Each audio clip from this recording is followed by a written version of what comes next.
Hi friends! ఇవాళ కోడిగుడ్లు, మునక్కాయ పులుసు ఎలా చేసుకోవాలో చూద్దాం. ఫస్ట్ అయితే కోడిగుడ్లను మంచిగా ఉడకబెట్టుకోవాలి. ఉడకబెట్టుకున్న తర్వాత ఒక బాండీలోకి నూనె పోసుకొని, ఉల్లిపాయలు, పచ్చిమిరపకాయలు వేసుకొని బాగా వేపుకోవాలి. ఉల్లిపాయలు, పచ్చిమిరపకాయలు బాగా వేపుకున్నాక, కొత్తిమీర ఇంకా కరివేపాకు వేసుకొనైతే మంచిగా మిక్స్ చేసుకుంటూ అవి వేగనివ్వాలి. ఇవన్నీ మంచిగా వేగాకైతే మునక్కాయ ముక్కలైతే బాండీలోకి వేసేసుకోవాలి. మునక్కాయ ముక్కలన్నీ వేసేసుకున్నాక కోడిగుడ్లు కూడా వేసుకోవాలి.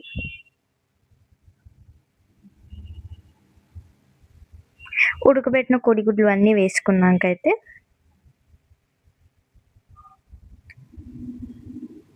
దీంట్లోకి టేస్ట్‌కి సరిపడంత ఉప్పు వేసుకోవాలి.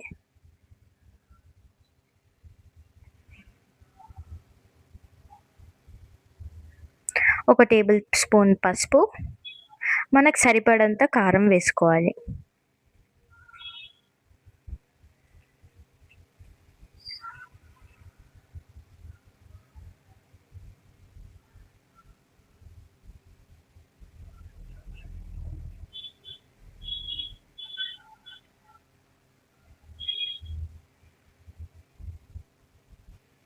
ఇవన్నీ వేసేసుకున్నాకైతే దీంట్లో ఒక గ్లాస్ వాటర్ పోసుకోవాలి.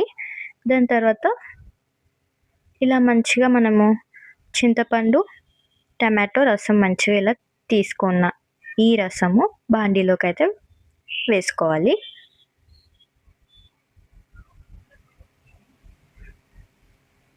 ఇలా మంచిగా బాండీలోకి వేసేసుకోవాలి మొత్తం రసం.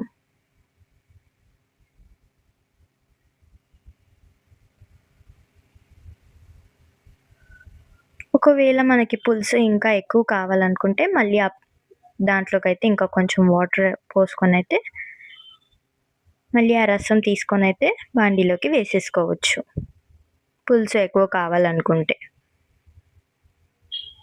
సో ఇక్కడ మాకు పులుసు ఎక్కువ కావాలి కాబట్టి మళ్ళీ రసం తీసి వేస్తున్నాము. ఇలా అంతా వేసేసుకున్నాక మంచిగా ఉడకనివ్వాలి. ఇలా వీడియోలో చూపిస్తున్న విధానంగా ఇలా మంచిగా కూర ఉడకాలి.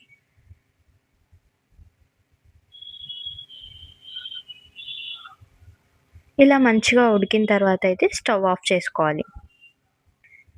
ఇదైతే చాలా బాగుంటుంది, చాలా రుచిగా ఉంటుంది. దీన్నైతే ఇప్పుడు మనం వేడి వేడి అన్నంలోకి సర్వ్ చేసుకొని తింటే చాలా బాగుంటుంది. సో మీరందరూ కూడా ట్రై చేయండి. ఎలా ఉందో కామెంట్ బాక్స్‌లో కామెంట్ చేయండి. లైక్ చేయండి, షేర్ చేయండి. మరిన్ని వీడియోస్ కోసం మా ఛానల్‌ని సబ్స్క్రైబ్ చేసుకోండి.